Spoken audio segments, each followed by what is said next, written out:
Look at this, a rusty, frozen desert. A planetary graveyard where the only sound is the wind howling through canyons twice as deep as the Grand Canyon. This is Mars. It is a world that wants to kill you. The average temperature is minus 80 degrees Fahrenheit.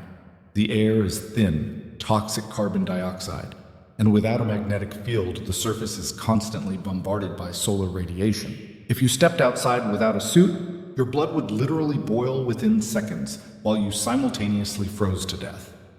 And yet we look at this hellscape and see home. We see Earth 2.0, but ask yourself, is this arrogance or is it destiny?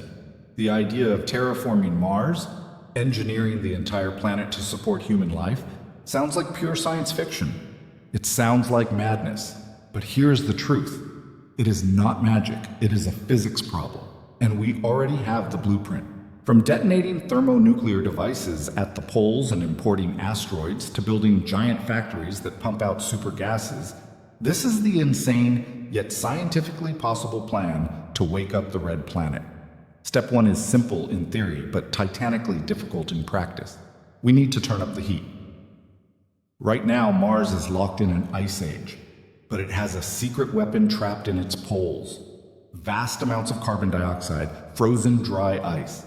If we can melt those poles, that CO2 will be released into the atmosphere, creating a greenhouse effect that warms the planet further. It's a feedback loop. The warmer it gets, the more gas is released. So, how do we melt the poles of an entire planet? You might have heard of a controversial quick solution often debated in the media, the nuclear option. The idea isn't to bomb the surface, but to detonate thousands of thermonuclear fusion bombs over the poles to create artificial suns.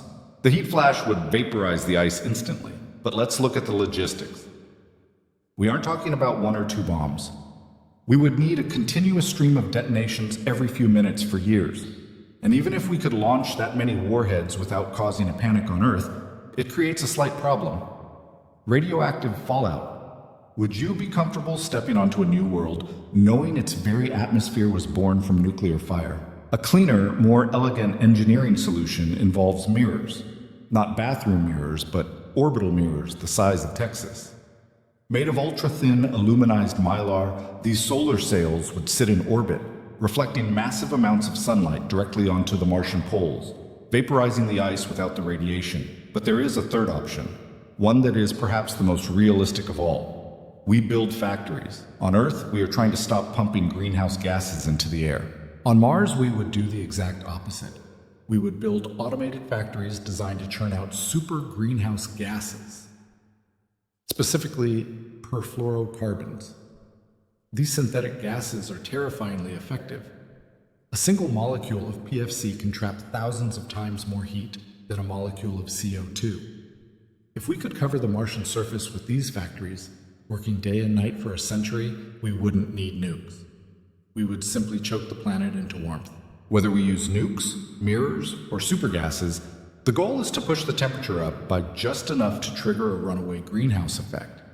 Once the planet hits a tipping point, Mars essentially wakes itself up. But heat isn't enough.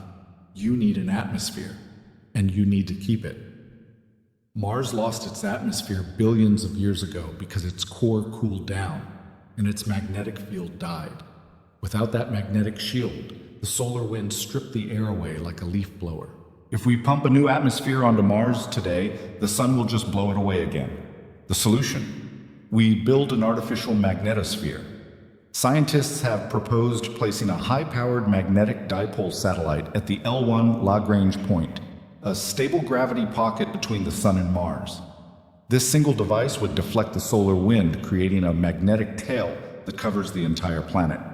Protected from the sun, Mars' atmosphere would naturally thicken over time.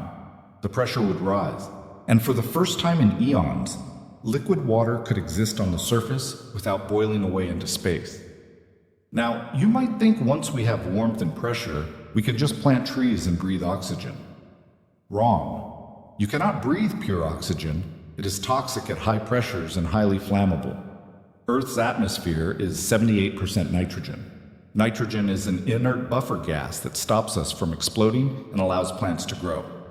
Here's the problem. Mars is nitrogen poor. It doesn't have enough on the surface to build a breathable atmosphere, so where do we get quadrillions of tons of nitrogen? This is where the engineering goes from difficult to insane. We might have to import it. We would need to look to the outer solar system. Titan, a moon of Saturn, has a thick nitrogen atmosphere. Or we could harvest ammonia-rich asteroids. We would effectively have to play cosmic billiards, redirecting massive space rocks to crash into Mars. Each impact would deliver vital volatiles, nitrogen and water, but the energy released would be cataclysmic. It would turn the surface into a molten hellscape for decades. Terraforming is not a gentle gardening process. It is a violent planetary reconstruction. Now, if this all sounds too unnatural, consider this.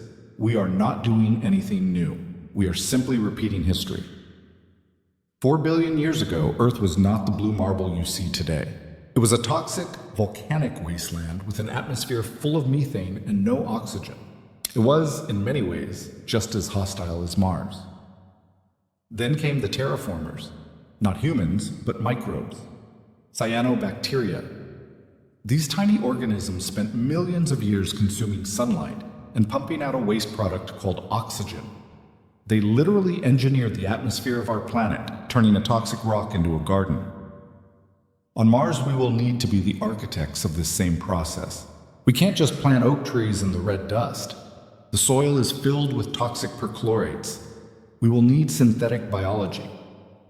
We will genetically engineer extremophiles, superbacteria and lichens designed to eat the toxic soil, release nitrogen, and prepare the ground for plant life.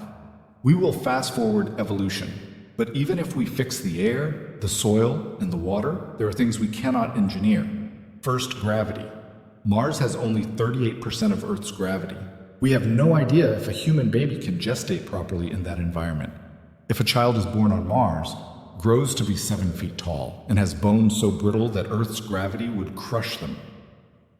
Are they still human? Or have we created something else? Over generations, Martians might evolve into a new species entirely, Homo Martis. And then there is the mind. For the first few hundred years, humans won't be walking in forests. They will be living in lava tubes and pressurized domes. Imagine being born, living, and dying without ever feeling the wind on your face or standing under an open sky. Imagine the psychological toll of being trapped in a tin can, millions of miles from the nearest ocean. Mars madness could be a real medical condition. We aren't just testing our technology, we are testing the limits of the human spirit. So, who pays for this? Who invests trillions of dollars in a project that won't turn a profit for 500 years? Terraforming Mars isn't a business plan. It's a cathedral project. Like the great cathedrals of the Middle Ages, the people who lay the foundation stones will never see the spire. They will spend their lives in tunnels so their great-great-grandchildren can walk under an open blue Martian sky. It is dangerous, expensive, and borders on the impossible. But look at the alternative. To remain on one planet is to put all our eggs in one basket, waiting for an asteroid, a plague, or a war to wipe us out. Turning Mars into Earth 2.0 isn't just about conquest, it's about survival. It's about ensuring that the light of consciousness doesn't flicker out in the dark. The red planet is waiting, and we are on our way. So, the question remains, if you had a one-way ticket to help build a world you would never see finished, would you take it? Or is Earth the only home we need? If you enjoyed this journey, please subscribe for more deep dives into the cosmos. Let me know your answer in the comments below. Thanks for watching.